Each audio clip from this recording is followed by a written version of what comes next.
Today, I'm critiquing Iman Gadzhi's home in Dubai, and then I'm going to give it an Arvin score at the end of the video. So if you ever decide to buy, design, or build a property in Dubai, you won't make the same mistakes. I'm Arvin Haddad. I'm the how to buy a mansion guy. And before we watch this video, you should know that I'm visiting your city, including Dubai, worldwide. If you want 2 hours of in-person at your home consultation, you can book me here. Have your questions ready? Video, pictures, floor plans, send it over. I will review it, so when I'm there, I'm prepared and we get things done and get you answers. I'm so confident you will love this consultation. Based on all the other consultations that I've done, I will credit the entire sum you pay for this towards your Inner Circle membership if you decide for the learning not to stop and to continue 12 months of support.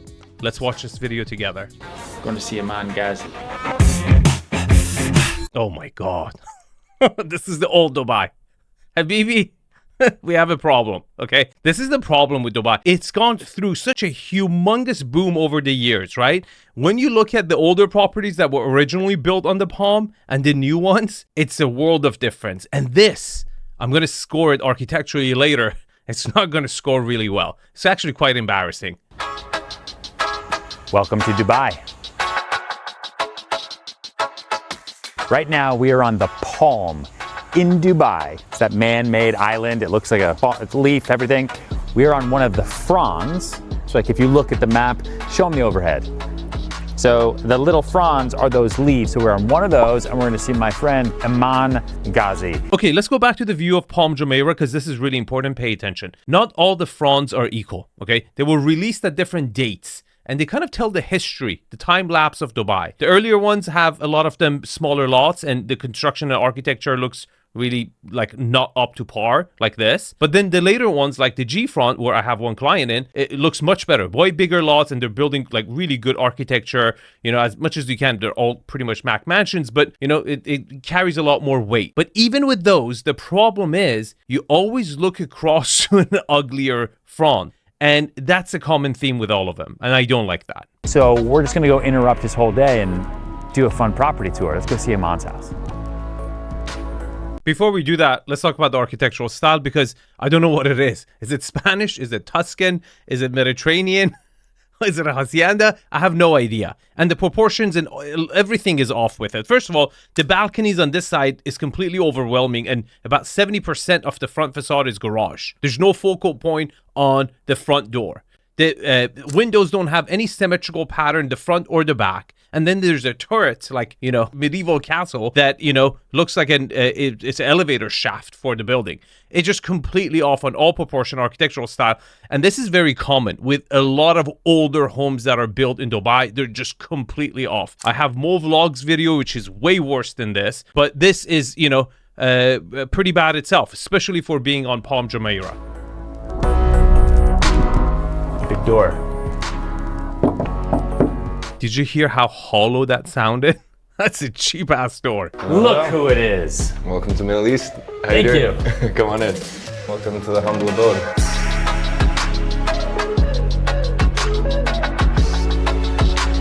I'm renting this place for a year while we're trying to find a decent plot of land. One thing I think I told you that will know. But it's Dubai. You get to just make more land. No, but You just put more sand in the water and then boom, there you go, a new plot. No, but you're not gonna find, for me personally, you're not gonna find a place like the Palm. Like, they can continue to build that way and they are building that way in terms of big villas and big projects, but for me, there's no place you're gonna have a villa that's on the water. Yeah. To me, that's a dream. The place looks nice, I will say, I think I showed you earlier. You get stuff like that everywhere. I mean, it's too hot to have insulation here. No, but Everything's gonna be hollow. No, but I don't mean just that. I just mean in Dubai in general. Yeah. Everyone thinks Dubai, luxury and this and that. The one thing I'll fault the UAE on is their build quality. And I get it, they've had to build so quick. I mean, what they've been able to do with the country in the past 30, 40 years is a miracle. It's insane. Because they built this whole house in like 48 hours probably. Probably. Don't sugarcoat it. Okay, this was an issue with Dubai. They were just not experienced in building extreme luxury homes. They got better and better and better. And now I wouldn't say they're the leaders in ultra luxury, but they're really, you know, punching above their weight, 100%. Now, the most important part of this dialogue was that Iman is renting. What a smart move. No wonder he's so successful. One of my highest, most important recommendations to you if you're moving to a new town is rent first. There's no way you can educate yourself about that neighborhood, how it feels, how it experiences, if you like the neighborhood, if you don't like the neighborhood, from other people's opinions. The best situation is you go rent it for a year or two, you study the market, you experience the market, you find your way in that city, and then you purchase a property there. So this was fully built. Fully furnished. Fully furnished. So this isn't your furniture either. No. Got it. I would change. So the owner might come home like right now. Potentially, yeah. So this isn't your furniture. So it's not even. So this is a nice couch. Do you hang out in here a lot? I've sat here once, to be honest. You've sat here once? Yeah. He hates it. And it's all gold. First of all, a very small seating arrangement, right? And this would typically be your formal living space, but it's his TV room. It's already telling me the traditional layout of the house, the way it was originally built and designed, is not really translating to the living experience of today for him or even the landlord who's targeting foreigners moving in. Meaning, this house was probably designed and built for the local Emiratis at the time it was built. It wasn't taking into effect the wants, the needs, the desires, the taste, the palette of foreigners coming in, and that's where the demand is. That's where the money is coming in, okay? Because first of all, it's all gold. I can tell you, not everyone loves all gold everything, okay? The furniture is gold, the curtains are gold, there's like gold color paint on the wall, everything is gold, okay? Way too much, but typical of that era. You see less of it, you still see gold, but not like tacky like this anymore. I don't think I've ever sat on that couch over there. To be honest, I'm just in my office working, in my bedroom sleeping, and then I spend a lot of time outside and in the gym as well. I take a lot of calls from outside. Got it. Pace back and forth. All right, so this is your living room, kind of hangout area. So yeah, dining room, living area. Nice. I guess What is that dining box? area. Is that a box open for a reason? One of my friends bought me a big box of oud. Oud? What's oud? Oud. It's like He's like, it's so fun. He's not digging it. It's a gift, but he's not using it. So like one of your friends Intense. came over and just gave you a huge box of cologne? yeah. Okay. So That smells like the Middle East, actually. there we go. That's what, I was on a plane with guys that smelled just like that. Some stereotypes are true. Even Persians, Iranians, we're not Arab, but we just love cologne. We don't like oud, but we have very big collections.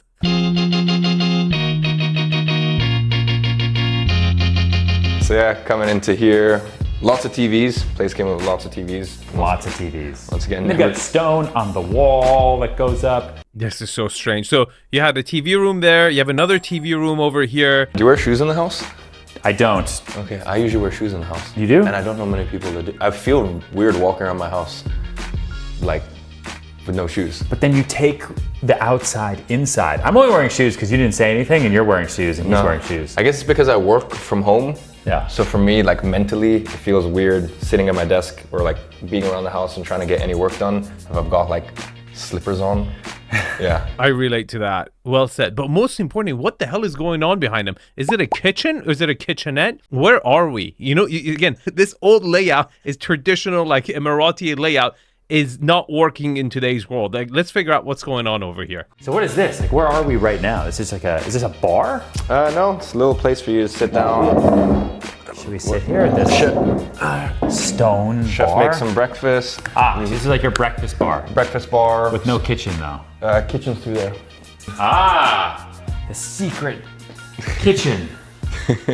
Oh, it's so small. What is this bottle? What kind of a water filtration is this, Habibi? Okay, they've literally found their freaking target tenant, which is Iman, who's not cooking. Single 23-year-old guy, right? This is, again, even with all this modernization they've tried, would not rent to a family. And that's really speaks volume of how disconnected the architects, the builders were 10 years ago from what they're building today. Because I have a bunch of Dubai new mansions and they look way better than this.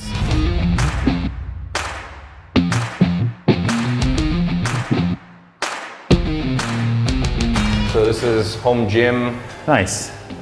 So So you took the garage home gym because it never rains in Dubai, so you just take the cars outside.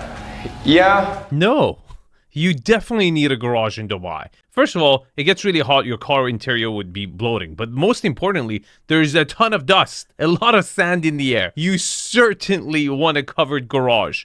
in Dubai, especially if you have nice cars and you want them to look good. So this is a negative. Again, it seems like this is a short-term solution for him. So he's brought his gym. He doesn't care. But you need to have your car washed like twice a week for how dusty and muggy it gets over there. You work out once a day, twice a day? Nah, maybe like 4 or 5 times a week. Okay. Yeah.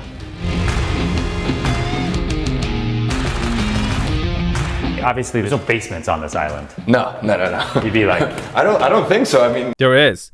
They've actually been building basements in these mega mansions, and it comes with its risks, right? Like you're below the water level and it's all artificial land. There's a lot of risk that goes into living on a man-made island, right? I'm going to speak more to them, but one of them is, water erosion coming in and just washing off the sand. The other element is sewage system, garbage, trash. All these elements are just haven't been really perfected. Even though it's like 20, 30 years old, you're still like in the big scope of the timetable, you're at the front foot of technology when it comes to island building and everything. So there's some major negatives with it. But for the record, there's multiple properties I've critiqued on my channel that have underground basement garages. coming into one of the guest rooms.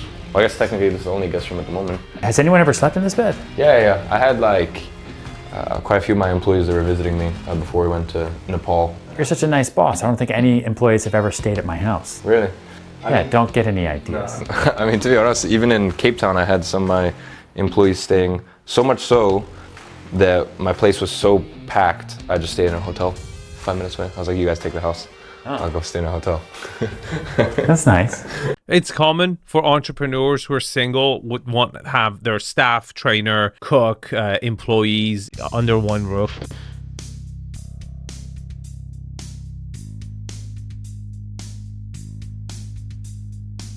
This is Alex's room, my head of production. So, Sitting and editing. Look, there he is. Say hello.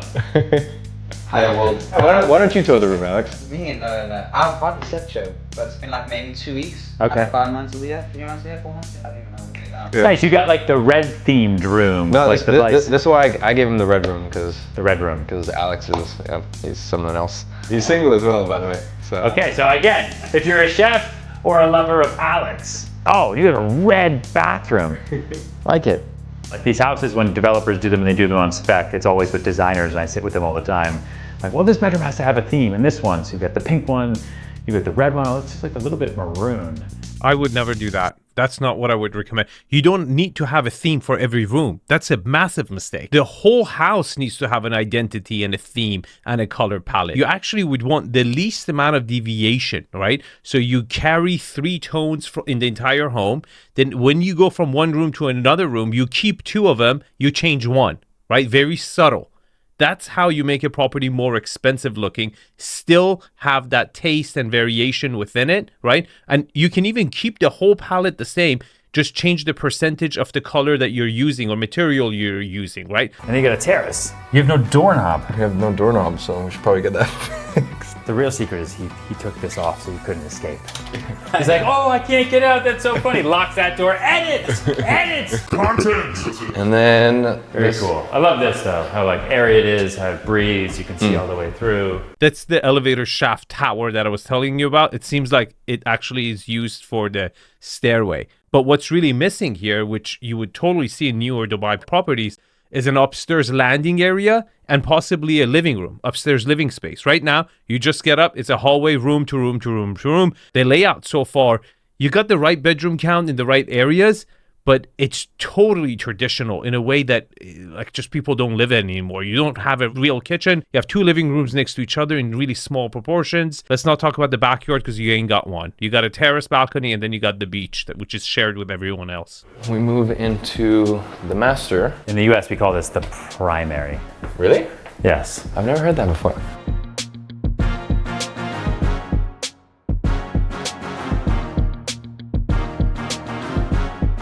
I think I told you I used to watch you with my mom. I used to put you up on the TV and be like, listen, you see, I don't need to go to college. I can become a real estate agent. There you go. Perfect. So Just winning moms over one no, day at a time. when I told my mom that we were doing a little collab, she was so excited. She was like, you have to do it. This is so exciting. Nice. She usually never gets excited about anything. Nice. But yeah. But I see what you're saying though. Like the door is huge. Everything was super cheap. But everything's super, so it looks pretty. But this is just everything in Dubai. Okay, I wouldn't say everything. Things have got better, okay?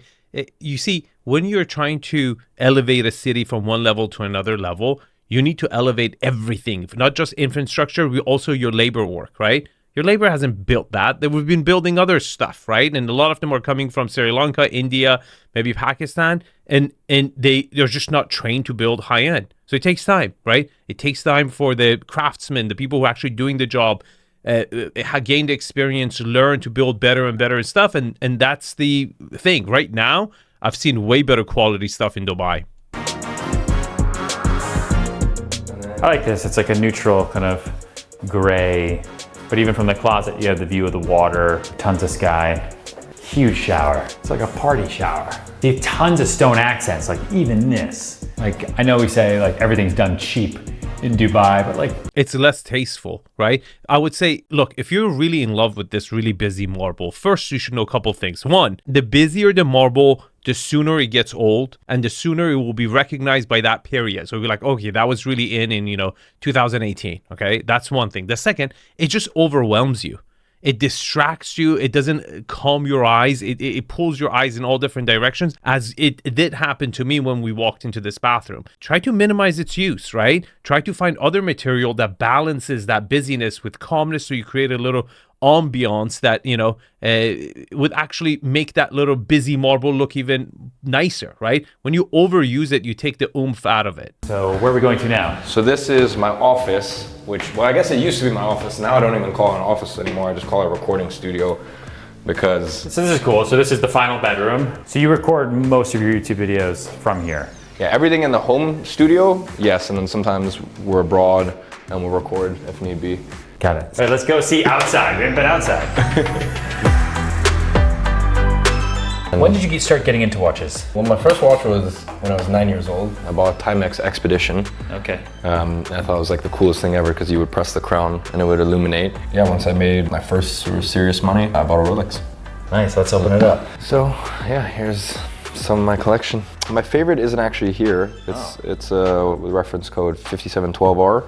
It's the new rose gold Nautilus Patek. It's this exact watch, except rose gold. Okay, a very solid collection, right? Very typical though. Patek, Rolex. What I don't see over here is Vacheron. I think Vacheron, for how really inexpensive you can get a used one and how limited production runs they have, I think is the next watch that is really gonna, out of the holy trinity, is gonna shine in the next like 5 to 10 years, and you can still find good value there. And I personally love their designs. All right, let's do outside. Let's do it.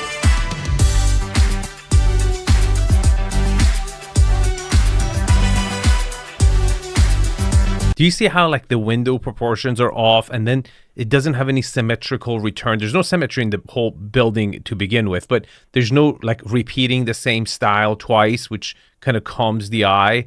Nothing. And the backyard is like non-existent. I mean, it's a terrace. You have an outdoor kitchen, which is cool. Do you know your neighbors yet? Yeah. They're British people, and then here, funnily enough, no one's ever in here, but Jake Paul was here. So he was my neighbor for like a month. And you have a huge deck out here, so this is your pool that you don't use either. Yeah. No wonder he doesn't use it. And look at the side setbacks. Your neighbor's house has windows into it's a townhouse. You're sharing a wall with your neighbor. Horrible.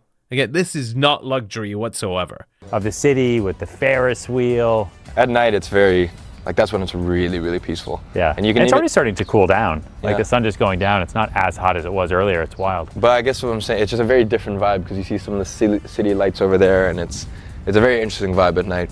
Yeah. But you also hear the fish. You'll hear like these large pods of fish. You know what else you will find there if there's another war in Middle East? Oil. I'm not kidding. Like, look, you got to really pay attention to geopolitics.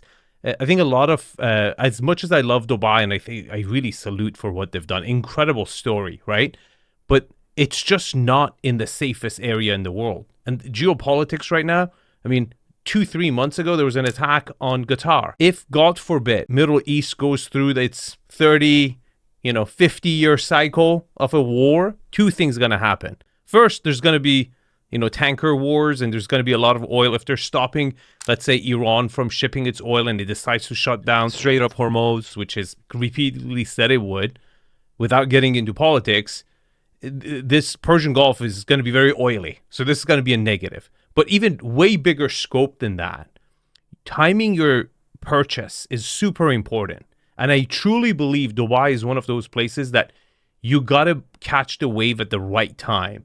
And it will fluctuate and it will come down. Why? Because it's almost entire demand is driven by foreigners. And God forbid, I really hope I'm wrong on this, okay? If a war breaks out in the Middle East, the demand will plummet. And there's going to be so much oversupply of properties in Dubai that's when I would like to go purchase. Okay? Now, hopefully I'm wrong. This doesn't happen, but it's a warning to you. Let's give it an Arvin score. Location. Palm Jumeirah, but not the best front. I'm going to give it a 6.5. Lot quality.